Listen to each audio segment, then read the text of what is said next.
নতুন নতুন পায়রাগুলি ঝোটন বেঁধেছে, ভালোবাসার বন্ধুগুলো আজকে এসেছে। বন্ধু, সবাই আয়া পড়লো, সবাই ভালোবাসার মানুষ আয়া পড়ে, আমার ডার কি আইতো না। আচ্ছা, মানুষ চার দেওয়ালের মাঝে থেকেও কিন্তু সবার মাঝে ফিরে আসে, ফিরে আসে না?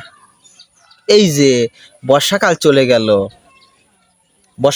বর্ষাকাল চলে গেল, আবার আবার জোয়ার শুকিয়ে যাচ্ছে, আবার বর্ষাকাল আসবে।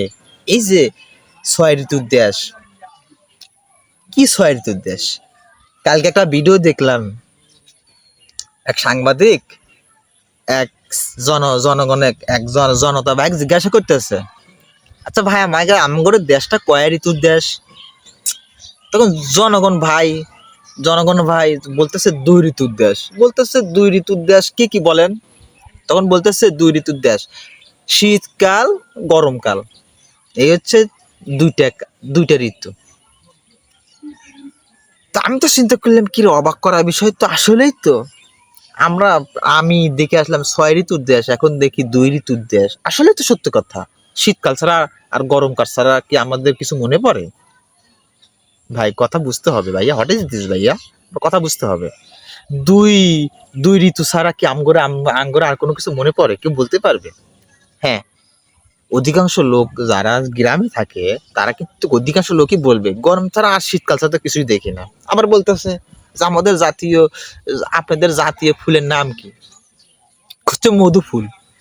আমি চিন্তা করলাম, আমি জীবনে কত ফুল নাম শুনছি, জবা শুনছি, গেঁদা শুনছি, রজনীগন্ধা শুনছি, এই সূর্যমুখী চলছে, গোলাপ শুনছি, কিন্তু মধু ফুল তো জীবনের চোখে চোখে দেখি নাই। আপনার দেখছেন মধু ফুল?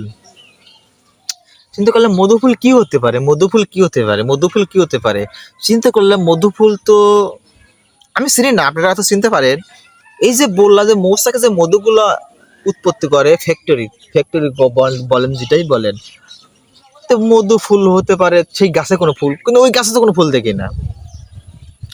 আমি অবাক টাসকি লাগে গেলাম গা। আজ পর্যন্ত যদি ভিডিও যদি আমি না দেখতাম, আজ যদি আমি জানতে পারতাম না যে মধু ফুল এখন আছে। আচ্ছা, আর একটা আবার বলতেছে, ভাই আমাদের জাতীয় পশুর নাম কি? কি বলতেছে? বলতেছে আমাদের জাতীয় পশু গরু। ভাই বাংলাদেশে এত পশু থাকতে আপনি গরুর নাম কেন নিলেন? বলতেছে দেখেন, আমাদের দেশে আমরা গরুর গোস্ত কিনে খাইতে পারি না, হাঁস কিনে খাইতে পারি, কতুর কিনে খাইতে পারি, মুরগি কিনে খাইতে পারি, বিভিন্ন বিভিন্ন পশু পাখিগুলো যেগুলো গোস্ত খাওয়া যায় সেগুলো কিনে খাইতে পারি, কিন্তু দেখেন গরু গোস্ত আমরা সহজে মাসে একবার কিনতে পারি না, 6 মাসে একবার খাইতে পারি না। কি সন্দেহ আছে? বছরের তো পরের কথা, দুই ছাড়া খাওয়ায় না।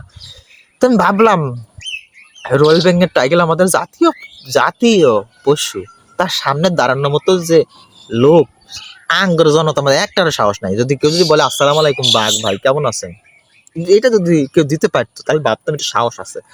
কিন্তু সেই পশুর নাম, জাতীয় পশু হলো রয়্যাল বেঙ্গল টাইগার, অথচ বাংলাদেশের গরু গোস্ত সাধারণ জনগণ 6 মাসে, 15 দিনে, 12 মাসে, 1 বছরে খাইতে পারে না, এমনও লোক আছে। তো তারা তারা এইসব প্রশ্ন তো করবেই, সাংবাদিকরা তাদেরকে এইসব প্রশ্ন করবে, তারা এই প্রশ্ন উত্তর দিবে, কারণ হয়তো তারা তারা তো সবসময় কাজ কাম করে ব্যস্ত থাকে, জানার বা ততটা তর্ক করার চেষ্টা করে নাই। কিন্তু ভিডিওটা ভালো লাগছে, আমার আনন্দ লাগছে। আসলে কিছু কিছু ভিডিও দেখলে ভালো লাগে, আনন্দ লাগে, এটাই বিনোদনের, এইগুলো বিনোদন ছাড়া আর কোনো কিছু না।